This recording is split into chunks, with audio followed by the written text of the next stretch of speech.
Hello मित्रों, आज આપણે બનાવીશું સોયાવડીનું શાક। એના માટે આપણે લઈ લીધી છે થોડી સોયાવડી અને તપેલીમાં લીધું છે પાણી। એટલે આપણે પહેલા પાણી ગરમ કરવા મૂકી દઈશું। સૌથી પહેલા આપણે એને પાણી ગરમ કરીશું। આજે બજારમાં મળે છે સોયાવડી, એ જ છે પ્રોટીન ને વિટામિન્સ બધા બહુ હોય છે। એટલે એના માટે પહેલા પાણી ગરમ કરી લીધું છે અને આપણે બનાવીશું સોયાવડી। तो जो मित्रों पानी गरम करवा मूक्યું છે આપણે। પાણીની અંદર બબલ થઈ ગયા છે એટલે આપણે એક ચમચી મીઠું ઉમેરીશું અંદર, થોડું આટલું એડ કરીશું બીજું। હવે આને સરખી રીતે મિક્સ કરી દઈશું। આવી રીતે પાણીમાં ઉબાલ આવી ગયો છે એટલે હવે એની અંદર આપણે સોયાવડીને એડ કરી દઈશું। સોયાવડી આપણે એડ કરી દીધી છે। ગેસને મીડિયમ આંચ ઉપર કરી દઈશું અને હવે એને એક ઢક્કન લગાવી અને થોડી વાર માટે એને પકવા દઈશું।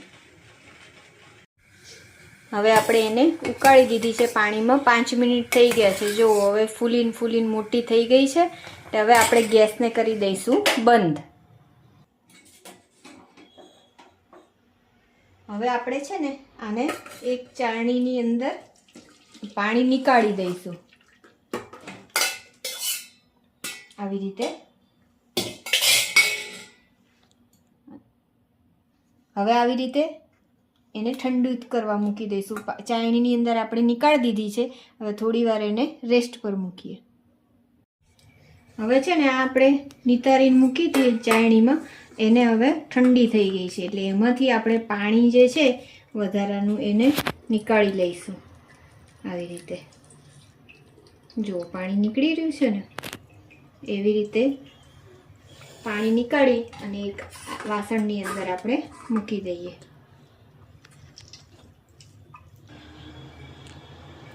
હવે આપણે બધું પાણી આમાંથી નિતારી દીધું છે। હવે એની અંદર આટલું દહીં ઉમેરીશું આપણે। દહીં એકદમ મોળું લઈશું, ખાટું દહીં નહીં લઈએ આપણે, મોળું દહીં છે આ એકદમ। પછી હળદર લઈશું અડધી ચમચી, મરચું ટેસ્ટ પ્રમાણે લઈશું આપણે, અડધી ચમચી મરચું, 1 ચમચી ધાણા જીરું પાવડર અને સ્વાદ પ્રમાણે મીઠું। મીઠું આપણે પહેલા પાણીમાં બાફતી વખતે જ એડ કર્યું હતું એટલે અત્યારે થોડું લઈશું। હવે આ છે આદુ લસણ વાટેલું છે એટલે આપણે થોડું અત્યારે આની અંદર મિક્સ કરીશું, થોડું વઘાર માટે રાખીશું। હવે આ બધાને સારી રીતે મિક્સ કરી દઈશું હાથથી આવી રીતે, એટલે મસાલો જે છે એ બધો વડી ઉપર ચડી જાય। હવે આ રીતે મિક્સ કરી અને આપણે મસાલાને મિક્સ કરી થોડી વાર મૂકી રાખીશું। હવે આપણે મસાલો કરી દીધો છે વળીને, ત્યાં સુધી આ બટેકા મેં ધોઈ કાઢ્યા છે। 2 બટેકા એકદમ ધોઈ કોરા કરી નાખવાના, 2-3 પાણીથી એને સાફ કરી દેવાના અને પછી આ રીતે આપણે એને 2 બટેકાને કટ કરી દઈશું આટલા મીડિયમ સાઈઝના, આટલા।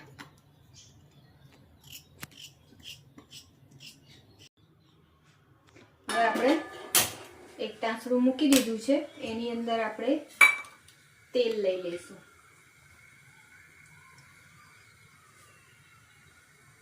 તેલ આપણે એટલું લઈશું કે આ બટેકા જે છે એને થોડા ફ્રાય કરી દેવાના છે આપણે। એટલે તેલ ગરમ કરવા મૂકી દીધું છે। તેલ ગરમ થાય એટલે આપણે બટેકાને તળી લઈશું થોડા।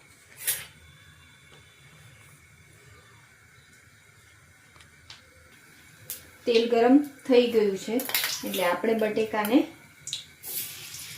અધકચરા શેકી લઈશું, તેલની અંદર ફ્રાય કરી દઈશું। હવે છે ને આપણે ક્રિસ્પી બટેકા થઈ ગયા છે. ઉપરથી એનું પડ જે છે એ ક્રિસ્પી ક્રિસ્પી તમને દેખાઈ રહ્યું હશે. દેખાય છે ને? એટલે હવે આપણે આને એક બાઉલની અંદર લઈ લઈશું. આ રીતે બધા જ બટેકા આપણે લઈ લઈશું એક બાઉલની અંદર. તમને દેખાય છે કે ઉપરનું જે એનું પડ જે છે એ એકદમ ક્રિસ્પી થઈ ગયું છે. એટલે આપણે એને પૂરેપૂરા નથી એ કરી દેવાના. 70 થી 80% જેટલા એ ચડી ગયા છે. ગેસને કરી દઈશું બંધ. હવે આપણે આ જે બટેકા ફ્રાય કર્યા હતા એમાંથી થોડું વધારાનું તેલ નીકાળી દીધું છે એક બાઉલમાં. હવે આપણે વઘાર કરવા જેટલું જ તેલ મૂકી દીધું છે.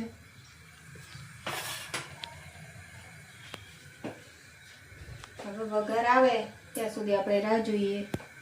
તમે પણ સોયાવડીનું શાક કઈ રીતે બનાવો છો એ અમને કોમેન્ટમાં જણાવજો. અને મેં જે રીતે બનાવ્યું છે એ રીતે બી બનાવીને તમે એકવાર અવશ્ય ટ્રાય કરજો અને કેવું બન્યું છે તે મને મારા વિડીયોમાં કોમેન્ટ કરજો. હવે આપણો વઘાર આવી ગયો છે એટલે એની અંદર પહેલાં આપણે જીરું નાખીશું, થોડું હિંગ, લીમડો. હવે આ જે લસણ અને આદુની પેસ્ટ હતી એ આપણે થોડી વડીની અંદર મિક્સ કરી હતી અને થોડું જે છે એ આની અંદર. જો તમે લસણ ના ખાતા હોય તો એને સ્કીપ કરી શકો છો. હવે આ રીતે થોડું બ્રાઉનિશ કલરનું થાય ત્યાં સુધી આપણે એને ફ્રાય થવા દઈશું. લસણને કલર થોડો એકદમ લાલ નહીં કરી દેવાનું, થોડું જ એને કલર ચેન્જ થાય સોનેરી કલર જેવું, બસ ત્યાં સુધી જ. પછી હવે આપણે એની અંદર નાખીશું એક ડુંગળી સમારેલી. એકદમ મેં નાની કટરમાં ક્રશ કરી દીધી છે. હવે એને ડુંગળી નાખીશું. થોડું આપણે અહીંયા લાલ મરચું નાખીશું કલર માટે. થોડું જ નાખીશું કારણ કે આપણે ઓલરેડી મસાલા કરી દીધા છે. હવે આને થોડી વાર સુધી ફ્રાય થવા દેવાનું છે. થોડું આપણે મીઠું આપણે વડીની અંદર મસાલામાં નાખેલું જ છે એટલે આ જે મીઠું નાખ્યું છે એ ડુંગળીના મસાલા પૂરતું જ છે. આને બી એ જ રીતે વધારે નહીં ફ્રાય થવા દઈએ આપણે, થોડું જ ફ્રાય થશે. લીલા મરચાં, આ લીલા મરચાં એકદમ ઝીણા કરવાના પણ નીકાળી શકાય એટલે મેં મોટા મોટા જ રાખ્યા છે. જો કોઈને ના પસંદ હોય એને નીકાળવા છે, ખાવા નથી, મોટા છે એટલે આસાનીથી એ નીકળી જાય. હવે ડુંગળી થઈ ગઈ છે એકદમ સોનેરી કલરની એટલે હવે આપણે એની અંદર એક ટામેટું ક્રશ કરેલું છે એ એડ કરી દઈશું.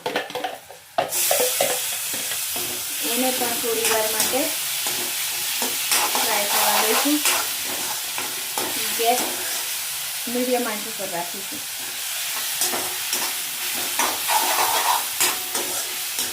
હવે આને 2-3 મિનિટ સુધી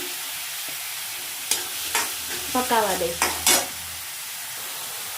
2-3 મિનિટ થઈ ગઈ છે એટલે તમે જોઈ શકો છો કે આ ટામેટા જે છે એ પણ ચડી ગયા છે, ડુંગળી ચડી ગઈ છે એટલે આપણે ગેસને કરી દઈશું ધીમું. હવે આપણે એની અંદર જે સોયાવડી નિતારી હતી અને જે પાણી હતું એને આપણે ફેંકી નથી દીધું, એ થોડું આપણે આની અંદર એ પાણી જ એડ કરી દઈશું. પાણી એડ કરી ટામેટા અને ડુંગળી મસ્ત એકદમ ચડી ગયા છે અને આ જે મસાલા કરી અને આપણે જે વડી નાખી હતી એ થોડી વાર થઈ ગઈ છે એટલે હવે એને આપણે આની અંદર એડ કરી દઈશું.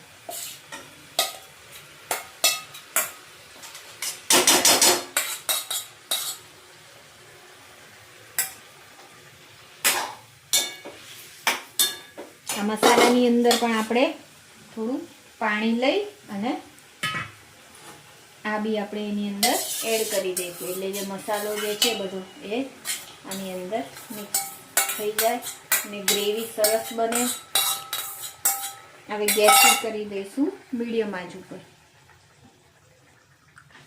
જુઓ તમે મારવાડી સ્ટાઇલ સોયાવડીનું શાક. હવે આ બટેકા જે આપણે 70-80% જેવા ચડાવી દીધા હતા, હવે એને પણ આપણે આની અંદર એડ કરી દઈશું.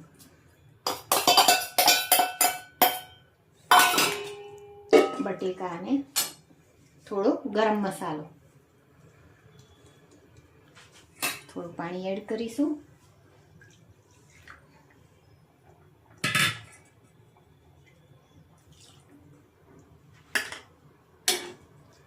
હવે આને થોડી વાર માટે ઢક્કન લગાવીને આપણે એને ચડવા મૂકી દઈશું 5 કારણ કે આપણે સોયાવડી બી પહેલા બાફી લીધી છે, બટેકાને બી ફ્રાય કરી લીધા છે, એટલે ઓલરેડી બંને થોડું તો ચડેલું જ છે. એટલે હવે આપણે એ જે મસાલો જે છે એ બધો સોયાવડીની અંદર મિક્સ થઈ જાય એટલે થોડું પાણી એડ કરી અને આપણે 2-5 મિનિટ માટે એને ગેસ પર ચડવા દઈશું.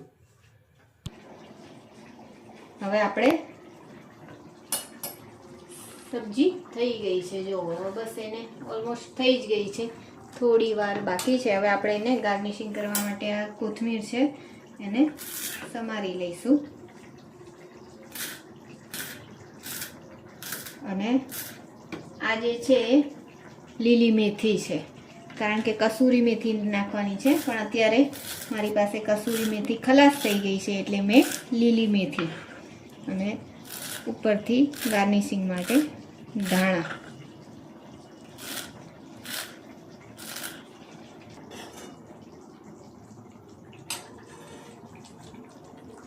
હવે આ પહેલાં લીલી મેથી એડ કરી દઈશું, ધોઈને ચોખ્ખી કરીને રાખી છે. આ જે છે ઉપરથી ધાણા નાખીશું થોડા. હવે આને ઓલમોસ્ટ થઈ ગઈ છે, જુઓ આ એકદમ વડીઓ કેવી સોફ્ટ થઈ ગઈ છે, બટેકા પણ જુઓ ચડી ગયા છે. જો હવે આપણે એને સર્વ કરીશું. ગેસને કરી દઈશું બંધ. પહેલા